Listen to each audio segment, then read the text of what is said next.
ating panalangin para sa pagbabala natin, Panginoon, sa Ministry of the Word. We'll be singing yung ating pong tinagalog na Hear Our Prayer, O Lord. Alam ko po wala po yan sa ating, hindi po nasama sa print sa ating liturgy, pero maaari nating tingnan sa ating pong GC, yung lyrics, aming Diyos dinggin, ang panalangin, kapayapaan mo ay mapasa amin. So muli po, ang ating teksto ngayong hapon ay Psalm 113 verses 1 to 3. Sundan niyo po sa inyong mga mata. Akin pong babasahin ang salita ng ating Panginoon. Praise the Lord. Praise, O servants of the Lord. Praise the name of the Lord. Blessed be the name of the Lord from this time forth and forevermore. From the rising of the sun to its setting, the name of the Lord is to be praised. Tanggapin po natin ng may buong pagsambat, pasasalamat at pagpapakumbaba. Ito ang salita ng Diyos. Tayo po'y manalangin. Aming Diyos Ama, maraming salamat po sa muling kalayaan, pribilehyo na maipahayag at may pangaral ang iyong buhay, makapangyarihang salita. Panginoon, sa aming sarili, wala kaming anumang kakayanan o kalakasan na ito'y maunawaan sa kaparaan ng nakalulugod sa iyo at tunay na may papahayag ang ebanghelyo ng iyong biyaya kay Kristo Jesus. Kaya Panginoon, kami ay sama-samang lumalapit patungo sa trono ng biyaya, hinihiling na ipagkaloob mo sa amin ng iyong biyaya, O Diyos. Mapaunawa sa amin ang iyong salita. Tumimo sa aming mga puso, makubli sa aming mga puso nang maging tugon namin ay hindi pagkakasala laban sa iyo, kundi buong pusong pasasalamat na may papahayag sa pamamagitan ng aming pagsamba, paglilingkod at pagsunod sa iyo, aming Diyos. Maraming salamat, Panginoon, at aming ding pinagkakatiwala ang bawat isa, aming puso at isip, ang buong oras, ang lugar na ito, ang iyong lingkod. Ikaw lamang ang aming maluwalhati, O Diyos, Ama, kasama Diyos Anak, Diyos Espiritu Santo, at nawa ang iyong pagliligtas, ang siyang tunay na dumaloy sa aming kalagitnaan, O aming tapat na Diyos. Maraming salamat po. Ito po ang aming dalangin sa pangalan ng aming Panginoon sa Kristo. Amen. Tayo po umawit. Aming Diyos dinggin, ang panalangin, kapayapaan mo ay mapasabi.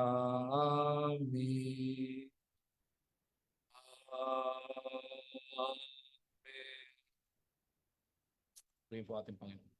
Ating pong Ministry of the Word or preaching for this afternoon ay ating pong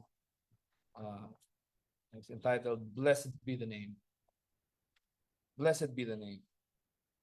Atin pong nabasa at napaalala sa ating lahat, ano ang kalooban ng Diyos sa atin sa pamamagitan ng kanyang ikatlong kautusan. Unang utos ng ating Diyos sa tinatawag na Decalogue or the Ten Commandments na makita natin sa Exodus 20 and explained, not only read again, but explained further sa Deuteronomy and summarized by our Lord and Savior Jesus Christ Himself through His earthly ministry.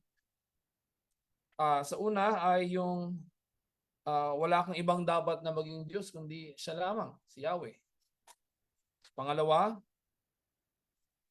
kung babalikan natin sa Exodus chapter 20, buksan niyo yung mga Biblia. Exodus 20, you shall have no other gods before me. That's the first commandment. Second, you shall not make for yourself a carved image or any likeness of anything that is in heaven above, or that is in the earth beneath, or that is in the water under the earth. You shall not bow down to them or serve them, for I, the Lord your God, am a jealous God, visiting the iniquity of the fathers and the children to the third and fourth generation of those who hate me, but showing steadfast love to thousands of those who love me and keep my commandments. So nakarang linggo sa ating evening service tayo napalalahanan na kung iisa lamang ang Diyos, na siyang may lalang ng langit at lupa, na siya nagpoposes ng lahat ng sovereignty at kapangyarihan, sa kanya rin nakasalalay o nagmumula rin sa kanya kung paano natin siya sasambahin. Hindi maaring tayo ay gagawa ng mga imahe at sasabihin natin yun yung Diyos, at hindi rin tayo pwedeng gumawa ng anumang bagay na sasabihin natin pagsamba nang hindi yun ang sinasabi ng Diyos ayon sa kanyang salita. Pangatlo, sa kautusan ng ating Panginoon na siya ating pagtutuunan ngayong hapon o ngayong gabi, at siya rin naman itutuloy sa darating po na Lord's Day. Sa ikatlong command ng ating Panginoon, ito po sinasabi, "You shall not take the name of the Lord your God in vain. For the Lord will not hold him guiltless who takes his name in vain." Napakalino na sinasabi ng ating Panginoon. Huwag mong gagamitin, do not use, do not misuse, do not abuse, do not deride, do not desecrate, do not blaspheme the name of God. Sa hapong ito nawa mapalalahanan po tayo, ano bang ibig sabihin ng warning na ito ng Diyos? Ano bang saklaw nito? At ano ba ang kapalit o ano yung sinasabing repercussion or the consequence of it? Kaya nga sa unang bahagi mga kapatid, gusto kong mapalalahanan tayo na pagdating sa sinasabi natin Panginoon na sa third commandment that we should not take the name of the Lord in vain, it speaks of its comprehensive scope. First, comprehensive scope. Second and last, kapag tayo isasalangsang sa dakilang utos ng Diyos, sa sinasabi niya sa kanyang ikatlong kautusan, ay huwag nating makalimutan, huwag nating tayo magbulag-bulagan ng bingi-bingihan. Sa katotohanan ito, yung severe consequence.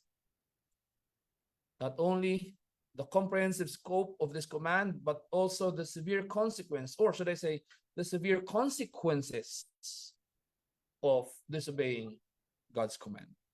Let's begin expounding itong first point, mga kapatid. Comprehensive scope. Ang ganda ng image na pinipaint sa atin ng Psalm 113 verses 1 to 3. Sinasabi nito, purihin ang Panginoon, purihin ang Panginoon, ikaw nga na lingkod lamang ng tunay na Panginoon. Purihin mo ang pangalan ng Panginoon. Kailan? Kailan dapat purihin, pagpalain ang pangalan ng Diyos? Ngayon mismo at magpawalang hanggan. Kaya ang image dito sa verse 3, from the rising of the sun, and sa ibang older version, and to the setting of the same, or to its setting, the name of the Lord is to be praised. Now, we may talk about time or schedule. But one thing that we cannot deny ay yung tinatawag na comprehensive scope ng kautusan na ito natin Panginoon. It does not say that only during Lord's Day or during those times that everything is okay, that we are to bless, that we are to uphold, we are to honor the name of the Lord. Kaya nga, yung sagot sa question 99, maliwanag, tinuturo sa atin, hindi natin sasalangsangin o aabusuhin yung pangalan ng Diyos sa pamamagitan ng ano? Kung meron tayong susumpain sa pagsasabi na ito yung wika katotohanan pero hindi yung katotohanan. At yung pangangako na hindi naman nararapat.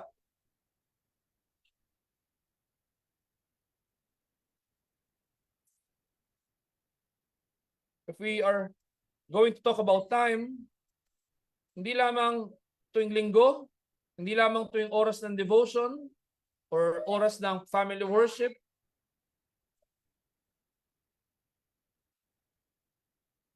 ang kalooban ng Panginoon sa atin, hindi lamang particular compartment or bahagi ng ating buhay, kundi sa ating existence. The will of the Lord is for us to not blaspheme or take His name in vain.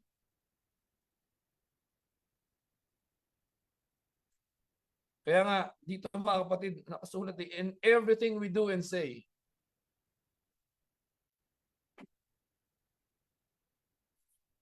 Ano bang ibig sabihin ng taking the name of the Lord in vain?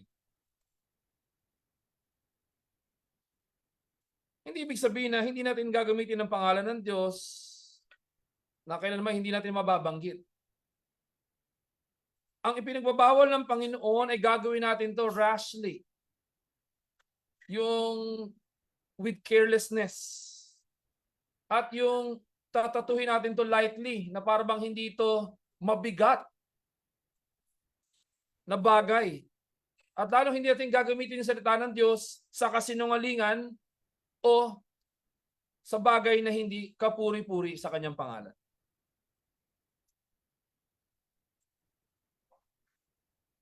Minsan yung sinasabi natin, oh my goshes, no? Oh my, iba. Para makaiwas sa oh my Lord, oh my word. O kaya, kahit OMG yan, guilty ka pa rin. Eh nakalulungkot, hindi natin naiintindihan na ito'y mabigat na bagay. Hindi ito dapat something, this is not something that we should take lightly. This is a serious thing. And its seriousness is conveyed to us in its comprehensive scope. Hindi, wala naman ako sa church eh. Hindi naman ako sa trabaho. Hindi nga nila alam na Christian ako eh.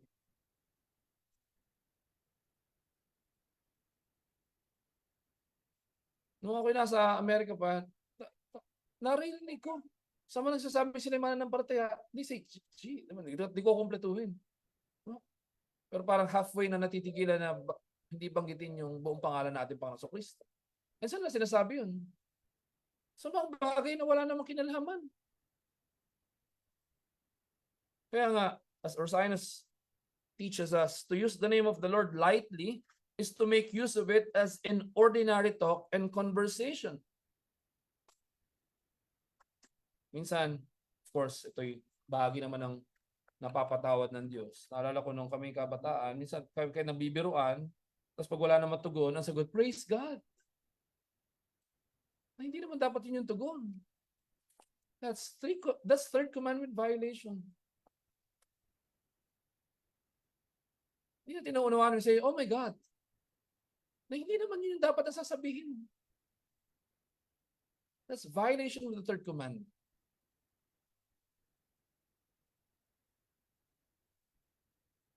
At kapag hinihingi yung ating tugon, oo ba o hindi, dadagdagan pa natin na swear to God. Di ba? Sa mga stand-up comedian, common ito. And guilty tayo na nakikitawa din.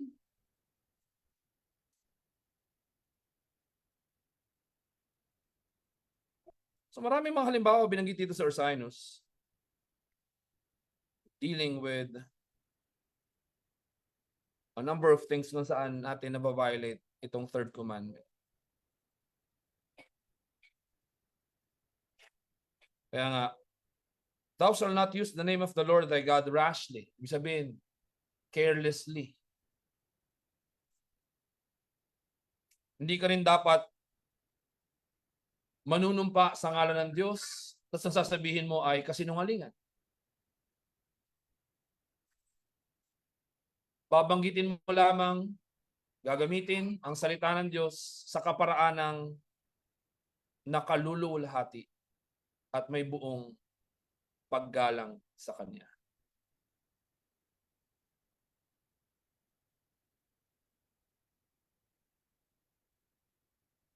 Huwag nawa tayong maging palalo na hindi natin naunawaan na hindi ito tuwing linggo lang o kaya hindi tuwing pagkasama ko lang yung aking mga churchmates. Sa lahat, sa bahay, sa trabaho, sa school, sa church, sa state. Bilang mananampalataya kay Kristo Jesus at yung nauunawaan na ikaw ay walang anumang kayang gawin para ligtas ang iyong sarili, ngunit ibinigay ng Diyos ang kanyang bugtong anak na si Kristo Jesus para sa ating kaligtasan. Ang isang bahagi ng ating mapagpasalamat na pagsunod sa ating Diyos ay sundin ang kanyang kalooban na pinapayag sa atin sa kanyang third commandment. Huwag nating aalimurahin, lalapastanganin ang banal na pangalan ng Diyos. Isa pang mabigat na bahagi nito mga kapatid ay, pag sinabi natin, ano ba yung sabihin ng taking the name of the Lord in vain? Yung carrying it. Dala-dala natin. Yung pangalan ng Panginoon para saan? Using the name of God for the evil things we say or do, and use the name of the Lord as the basis or the justification for it. For our selfish gain. Diba? Huwag na tayong lumayo. Ilang beses natin narinig yan. For the sake or for the goal of convincing the other person to believe you, ano sabi? Na-impress sa akin ni Lord.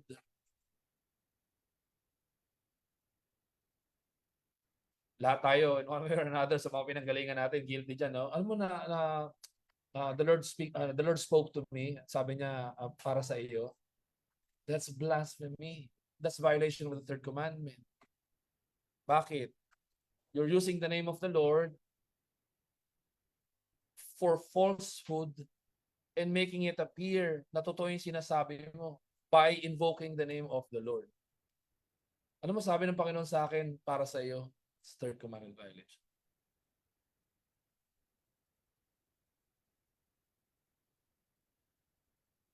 Akala ng marami, yung third commandment violation ay yung pumapatay, gumagawa ng violence, then shouting the name of the God whom they worship, allegedly. Isang bahagi yun. Pero huwag tayo magkamali ng pag-iisip na hindi ito nagaganap sa ating buhay. Pag tayo nakakalimot sa Ebanghelyo natin Panginoon Kristo, sa Kanyang kalooban para sa atin, bilang ating mapagpasalamat tugon sa Kanya. No, in one way or another, whether unintentional or not, sinasabi sa Hebrew na sugaga, no? Whether we are aware or not, when we are careless, we take the name of the Lord in vain.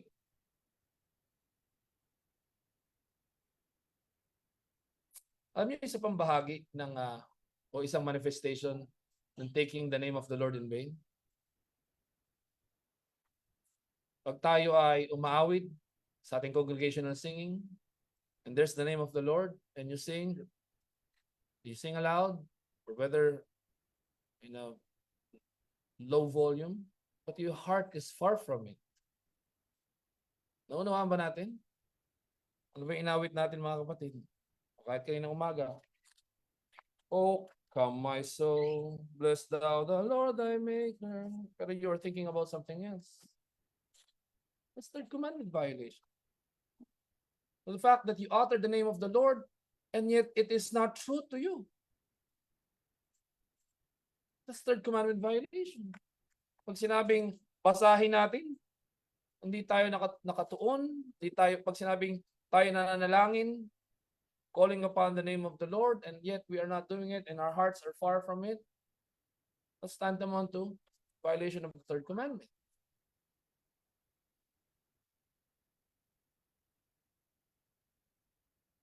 Kaya nga yung sinasabi dito sa ating Heidelberg Catechism, faithful summary or echoing of the scriptures. In summary, we must use the holy name of God only with reverence and awe.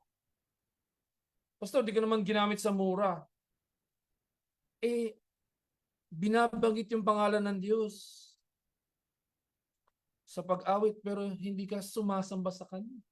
Simply because your heart is not, directed or hindi mo binibigay yung buong atensyon sa Diyos.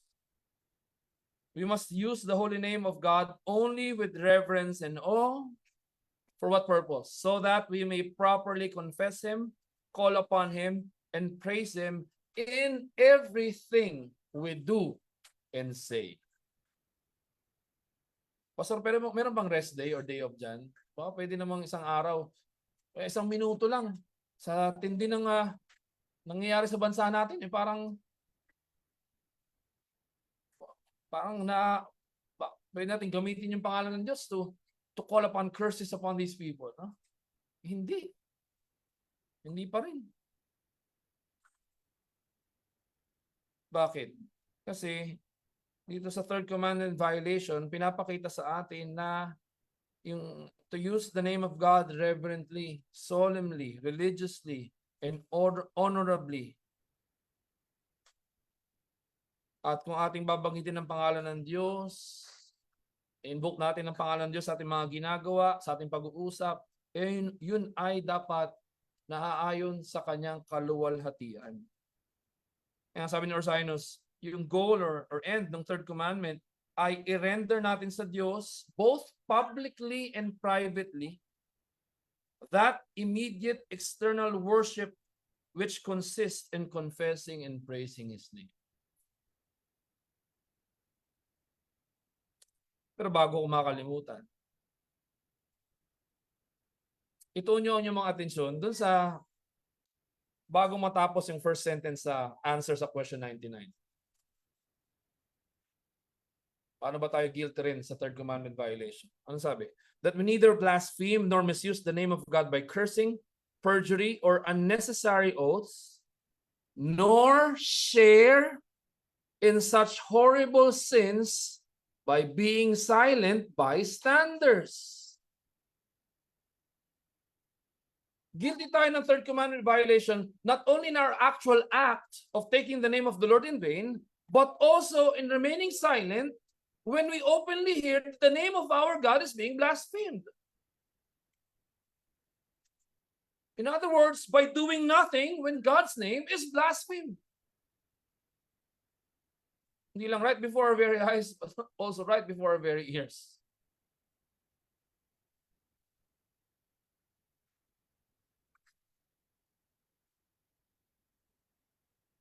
Hindi mo pwedeng sabihin, basta ako hindi ko ginagawa yun, yaman sila. Hindi. Pag ikay mananampalataya, naunawaan mo, na ikay nararapat magpasalamat sa Diyos, sa biyayang hatid niya sa iyo, sa kaligtasan, sa pamamagitan ng ating Panginoong Kristo. Hindi lamang na dapat iyong kamuhian ang ikaw ay sa iyong sarili gawin mo ang laban dito, kundi kamuhian mo rin na ito ay nasasaksihan mong ginagawa ng iba. When we do nothing, when God's name is blasphemed or taken in vain, we are guilty of the same. Sa church, madali ito. Hindi, pastor, tayo naman dito, magkakasama tayo dito, talagang lahat para sa Lord. Di ba? Yes, I understand. No? Pero pagdating mo sa trabaho, sa community, sa government offices, diyan pinakasubok yan. No? Tapos wala tayong ginagawa. Guilty rin tayo. So pag naririnig natin, nakikita natin, nasasaksihan natin, na nilalapas langanan yung pangalan ng ating Diyos na buhay, anong dapat natin gawin?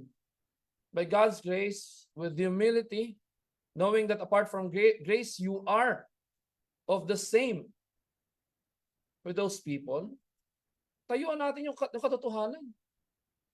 At sabihin natin, ipakita natin na hindi nararapat yung ganong bagay. Hindi natin hahayaan na alipustahin, bababuyin, at hahamakin ang pangalan ng ating maluwalhati, mabiyaya at mabuting Diyos.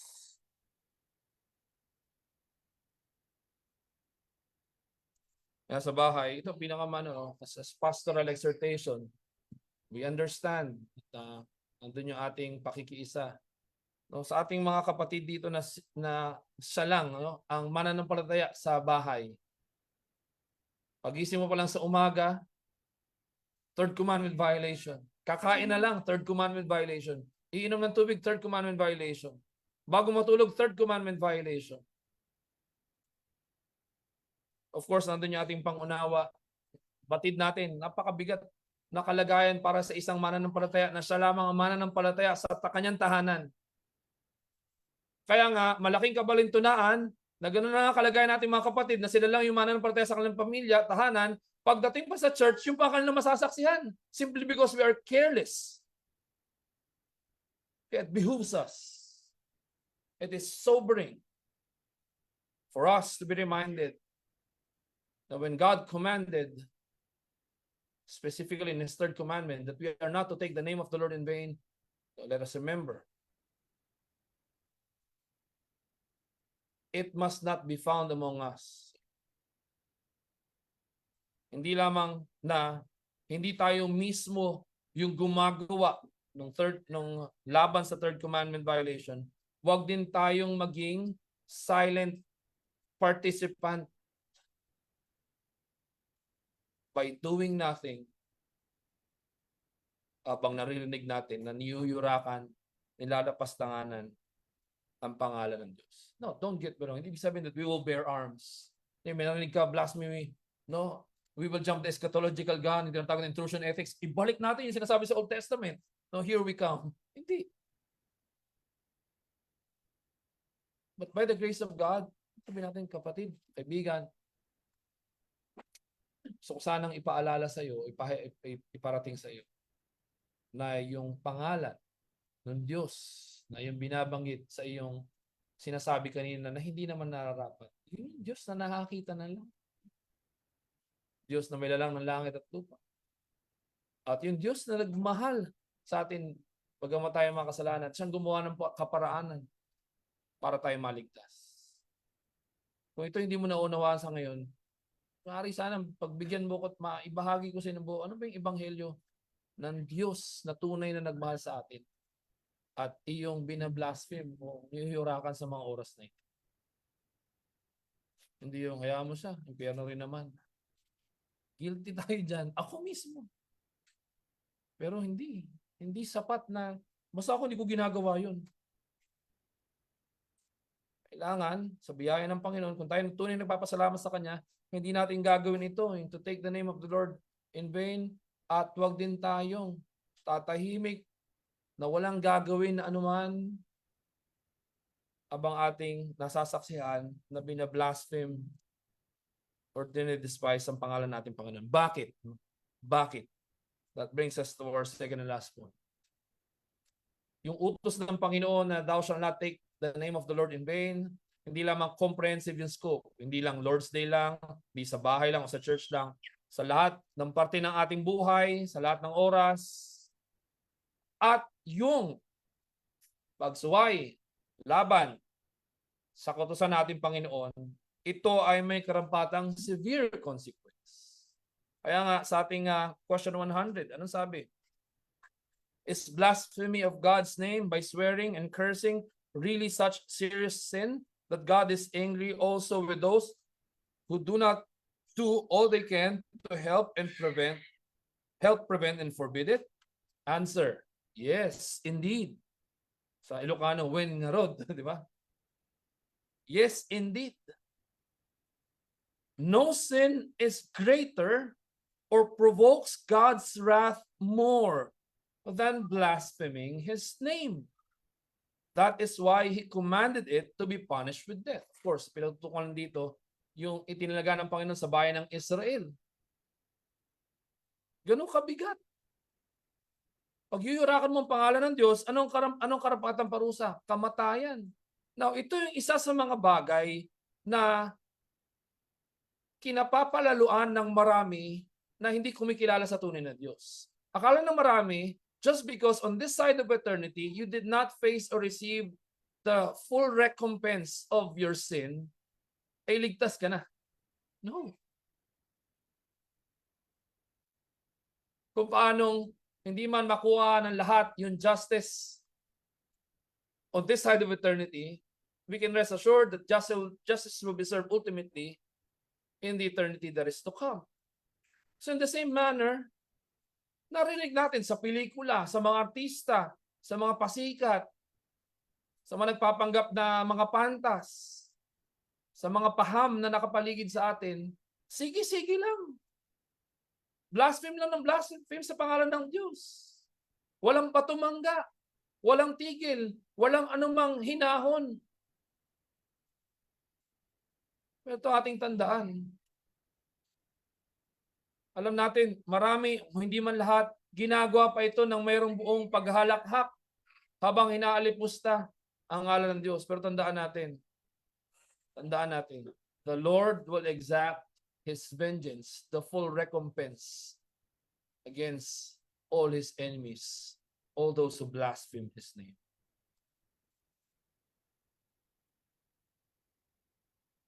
Sabi pa dito, no greater sin. Sabi natin, di ba Pastor, pares lang naman ang kasalanan? Yes, of course, lahat yan ay eternal offense sa Diyos. Pero, pinapahayag din natin, Panginoon, in His condescension to us, na lubos-lubos yung kanyang puot sa sinumang lapastangan sa kanyang pangalan. Bakit? Bakit?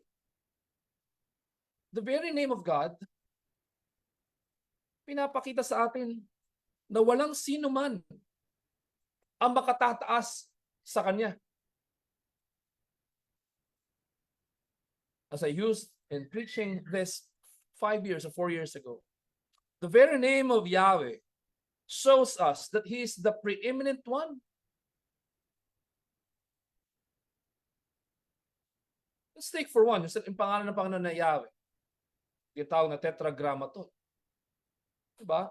Hindi siya I was, hindi siya I will be. Ang sabi ng Panginoon, I am that I am.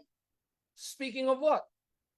Of His eternality, His aseity, His self-sufficiency, His being the only necessary one.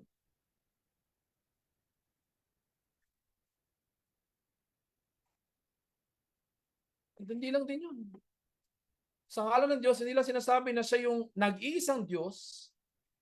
Pinapakita rin sa atin sa pangalan ng Diyos na siya yung tanging kailanman hindi mo mapipintasan pagdating sa kanyang pangako. Because not only that He is the preeminent one, but He is also the promise keeper. Now, I've made a number of promises to you. No? Sige, gagawin ko yan. Diba? Ganun ba? Sige, sa linggo, gagawin ko. No? Pero dahil sa biyaya ng Diyos na in-extend sa inyo, in-extend nyo rin yung biyaya sa akin. Bakit? Hindi naman dahil sa kinukundo nyo, pero in-expect nyo, just as you expect of yourself, na no matter how hard we strive to faithfully fulfill all that we have said or we promised, alam natin, walang sino man sa atin dito makapagsasabi that we never failed in the promises that we have uttered. Minsan nga, pag nangako tayo, alam na hindi yun matutupad. Diba? Sige, plano ano tayo? Oh, one time ako binansag sa akin na Walt Disney, no? Walt Disney. Tawag. Si Walt, kasi drawing. No, pag sinabi ko, sige, ano tayo sa linggo? Practice tayo. Tapos di ako pupunta. So, drawing yun. Kaya, minsan pa nagsabi tayo, sige, ako bahala. Naalala ko, sabi ko kay ate, sa pangalan namin sa ate Charmaine, no? Kung naririnig niya, sana siya nanonood. Sabi, kailangan natin ganito. Sabi niya, hayaan mo. Sabi ko, hinayaan nga natin. Talaga hindi natupad. No? Hayaan mo, Curb. Ayun nga, no? Pero, ba't natin sinasabi hayaan mo? Ibig sabihin, hayaan mo, magagawa natin ng paraan. Pero hinayaan nga na walang magawang paraan. Di ba? Pero sa Panginoon, hindi. Alam niyo yan, kahit doon sa pinakamababang estado ng iyong buhay, no, sa punto na punong-puno ka ng problema, alam mo, sa iyong puso't isip, wala kang maipipintas sa katapatan ng Diyos. At yun yung pangalan ng Diyos. Siya lamang yung self-sufficient. Siya lamang yung eternal. Siya lamang yung all-powerful, all-knowing. Siya lamang yung necessary being. I hate to break it to you, mga kapatid. Walang sino man sa atin dito ang necessary being. Kahit ako, hindi gaya nagsasabi ng isang pastor. Pastor daw siya. No? Sabi niya, wala daw makalalampas sa pagiging blessed kaysa sa kanya. Hulaan. Walang sino man sa atin dito ang necessary being. No, kanina nagtatawag tayo ng volunteer for Sunday school, children Sunday school volunteer. Bahala kayo ating makibahagi. Pero kunyari, sabihin ko na, ako'y pastor, mag-preach ako, turo pa nga ako Sunday school. Necessary talaga ako sa church. Hindi. Bakit? Pag dumating yung panahon na ako'y mawawala na sa mundong ibabaw na ito, sa biyaya ng Diyos, magpapatuloy ang gawain ng Panginoon. Pag sinabi necessary, at yun na yung Diyos, He is the only one who cannot not exist. Kaya nga, siya yung self-existent one. Di ba? From Him, di ba? And for Him and through Him, we have our being. Bakit ito binabanggit mga kapatid? Mantakin nyo, no? Isipin nyo yung pangalan ng Diyos. Sasalangsangin mo. Sasalangsangin natin. It takes madness and utter foolishness to blaspheme the holy name of the one eternal God. Again, it takes madness and utter foolishness to blaspheme the name of the one eternal God. Bakit?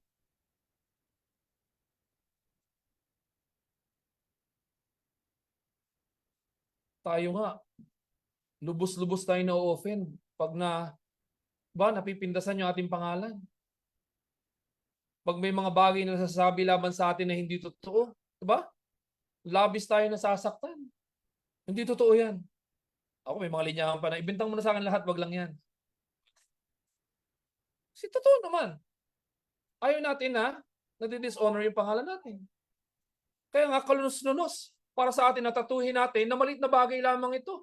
Kapag yung pangalan ng Diyos na buhay, na siyang may lalang ng langit at lupa, na siya natatawag nating Ama, tapat naman nasa langit, hahayaan natin na mayurakan ng pangalan ng ating Diyos. Yun ay kabaliwan at yun ay kamangmangan. Para pagtibay pa sa atin, gaano ba kahalaga na i-uphold natin yung pangalan ng Diyos? Let me mention a few things here. Isaiah 63 verse 16. If you can write it down. Isaiah chapter 63 verse 16. For you are our father, though Abraham does not know us, and Israel does not acknowledge us. You, O Lord, the name of God, are our Father, our Redeemer from of old is your name. Hindi pa tayo nag-exist. Hindi pa nabubuksan yung ating mga mata. Naroon na ang Diyos. At sa huling yugto ng ating buhay, we'll breathe our very last. The Lord is there. Jeremiah 14 verse 7. Though our iniquities testify against us, act, O Lord, for your name's sake. For our backslidings are many, we have sinned against you. Sinasabi, wala tayong anumang pag-asa liban sa katotohanan na pinapahayag ng pangalan ng ating Diyos. Wala ka ba pangahawakang napatawad ka sa iyong mga kasalanan liban sa assurance na binibigyan ng Diyos with His very name or through His very name? Yeah, this is much longer, but I hope all the more we would gladly read all together. Buksan niyo Psalm 124 verse 8.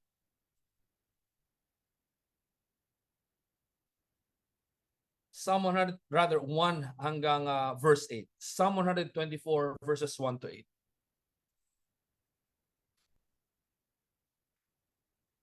Kaya nga, sa pagsamba sa ating Panginoon, ito yung ating pinapahayag. Hindi ba?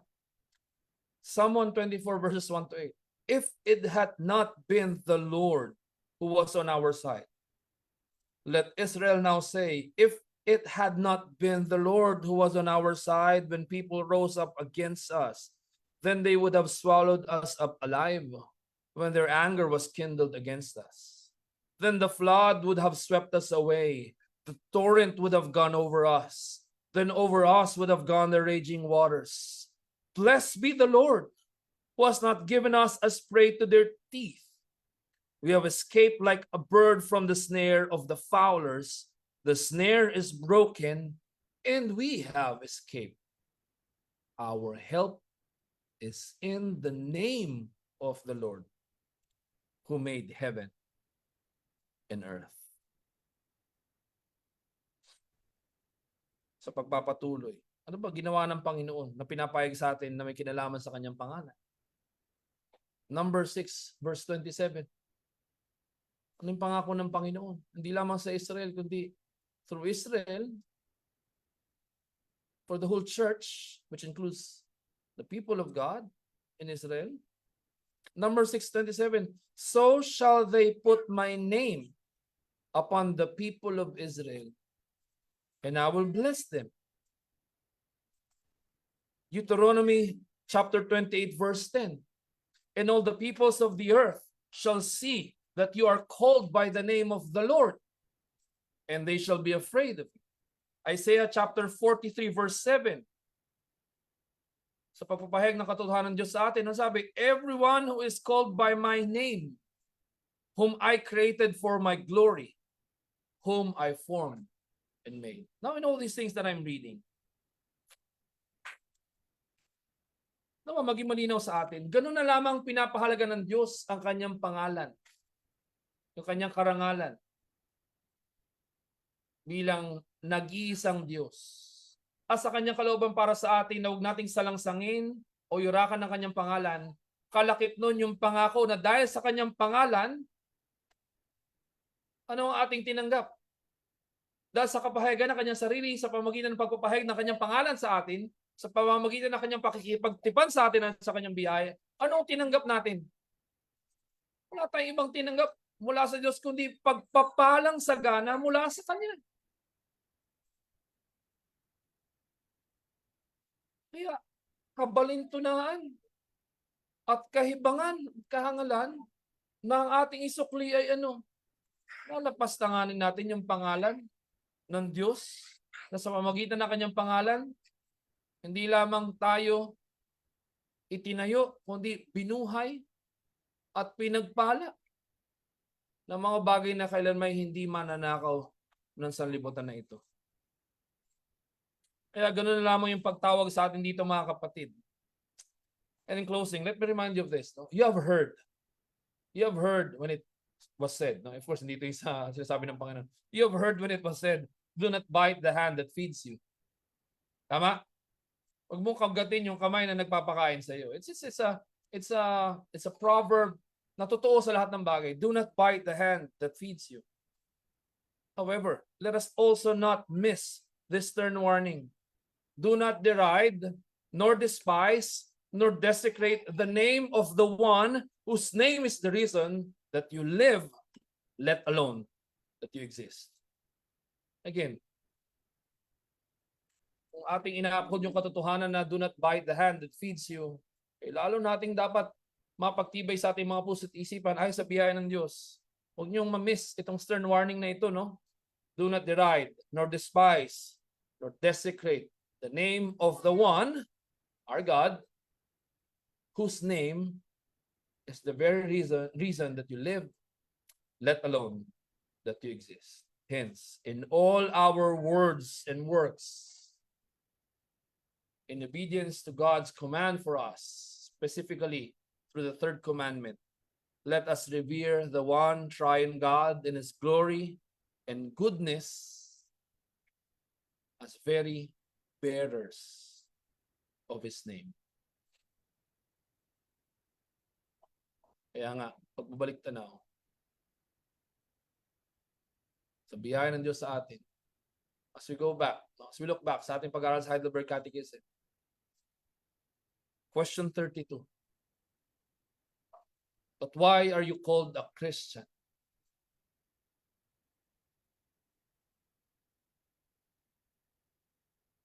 Hindi lamang Kirby ang aking pangalan. Hindi lamang Alvin. Hindi lamang Jet.